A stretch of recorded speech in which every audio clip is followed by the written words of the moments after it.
Hi friends, இன்னைக்கு tectonic plates அப்படின்ற வார்த்தைகளுக்கு தமிழில் என்ன சொல்லுவாங்கன்னு பார்க்கலாம். Tectonic plates, tectonic plates. இந்த வார்த்தைகளுக்கு தமிழில் என்ன சொல்லுவாங்கன்னா டெக்டோனிக் தட்டுகள், நில அடுக்குகள், பூமி தட்டுகள். இன்னும் நல்லா புரிஞ்சுக்கிறதுக்காக 2 எக்ஸாம்பிள்ஸ் சொல்கிறேன். First example, earthquakes are caused by moving tectonic plates. பூமியில் நிலநடுக்கங்கள் டெக்டோனிக் பலகங்களின் நகர்வால் ஏற்படுகின்றன. Second example, the Himalayas were formed by colliding tectonic plates.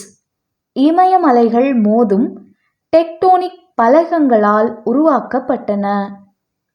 இன்னொரு வீடியோவில் வேறு ஒரு ஆங்கில வார்த்தைக்கு தமிழ் என்னன்னு பார்க்கலாம். அது வரைக்கும் பை.